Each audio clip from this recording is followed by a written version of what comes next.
Pour ce qui est des formations,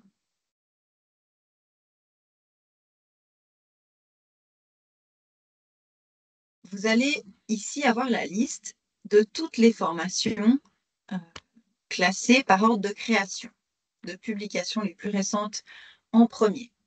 Vous pouvez les rechercher par groupe, par date, par nom, etc. Et n'oubliez pas d'appliquer le filtre. Pour toutes les formations, vous pouvez faire une modification rapide ou une modification complète. Pour une modification rapide vous permet de changer le titre, de changer la date de publication, ce qui peut être très utile parce que les pages de catégorie sont classées par date de publication. Les cours sur la page de catégorie, ça vous permet de les trier.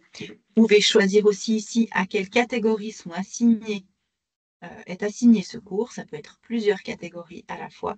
Et son état de publication ou s'il est en brouillon, en attente de relecture, etc. Si vous voulez le dépublier ou ne pas le publier tout de suite.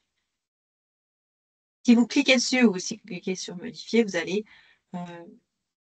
par contre rentrer dans la modification plus approfondie, plus complète.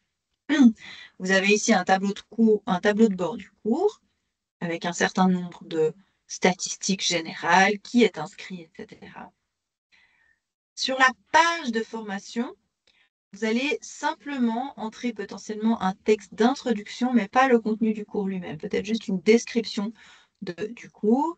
Et puis, vous allez devoir choisir une image mise en avant qui doit avoir une taille spécifique pour que ça colle, une taille rectangle pour que ça fonctionne bien.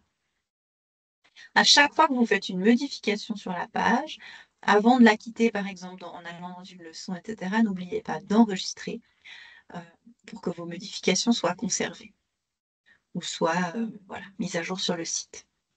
Ce qui va être le plus intéressant et le plus important, c'est cette page constructeur qui est là, en fait, la structure générale de votre cours. Donc, vous allez commencer par en développer l'ossature, un petit peu le plan, avant d'aller mettre le contenu dedans. Donc, tous les cours doivent être structurés en leçons. Donc, vous allez créer potentiellement des leçons en ajoutant ici, par exemple, une nouvelle leçon. Vous pouvez aussi les déplacer si vous voulez en changer l'ordre. Vous pouvez aussi ajouter des leçons existantes ici en recherchant des leçons. Donc, sur la droite, vous trouvez toutes les leçons qui existent. Si vous voulez qu'elles apparaissent dans plusieurs cours, vous pouvez simplement prendre une leçon et la mettre ici dans votre structure de cours. Et puis ensuite, donc enregistrez bien vos modifications. Et puis à l'intérieur des cours, des leçons, vous allez rajouter des chapitres. Et donc le contenu doit réellement se trouver en général à l'intérieur de ces chapitres-là, ce qui permet plus facilement de les déplacer d'un cours à l'autre, notamment. Donc essayez pour tous les cours, même assez courts, d'avoir cette logique, en tout cas une page d'introduction du cours, une leçon et son chapitre. La même chose, vous pouvez créer des leçons, des chapitres au sein de la leçon, ou ajouter, ici vous trouvez les chapitres, ou ajouter un chapitre existant que vous aurez créé préalablement, par exemple, en le drag and drop ici. Vous pouvez ajouter aussi des quiz, comme je vous le disais, au niveau du chapitre, au niveau de la leçon elle-même, voilà, ça c'est au niveau du chapitre, au niveau de la leçon, ou au niveau du quiz final, donc de toute la formation. Ensuite, à l'intérieur de ces sessions, de ces leçons, vous pouvez voilà, évidemment changer son titre. Et puis, si vous voulez rentrer dans le contenu du chapitre, vous allez changer de page, vous allez vous retrouver sur la page chapitre. Et puis, du coup, vous allez quitter, vous devez bien vous assurer que tout est enregistré. Vous voyez. Donc, vous créez ici toute l'ossature de votre cours.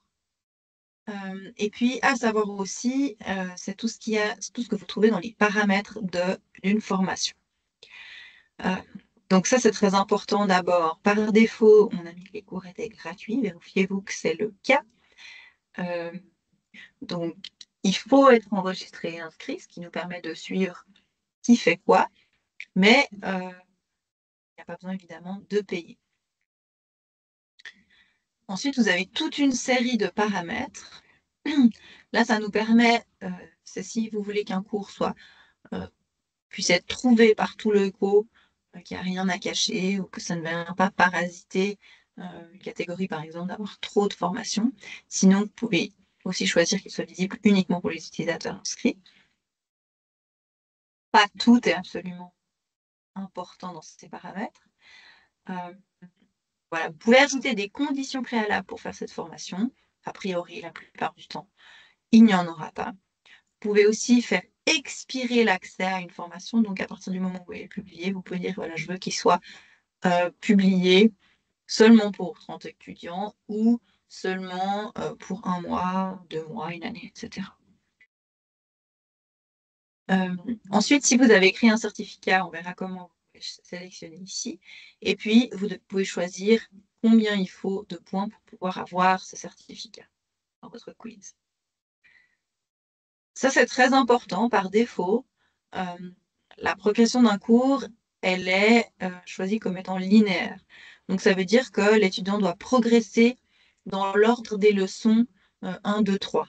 Donc, ça veut dire que même, par exemple, vous avez un quiz à la leçon 1, s'il n'est pas passé, la personne ne peut pas aller à la leçon 2. Donc, souvent, vous allez vouloir plutôt choisir de forme libre pour que chacun puisse choisir dans quel ordre il consomme son contenu, on va dire.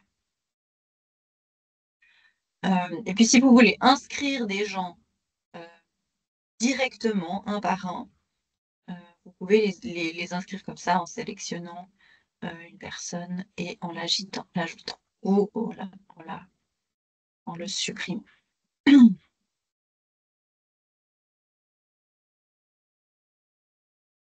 Voilà, vous savez tout ce qui est le plus important à savoir pour un cours, à savoir que les cours, utilisateurs sont exclus de la liste de son groupe.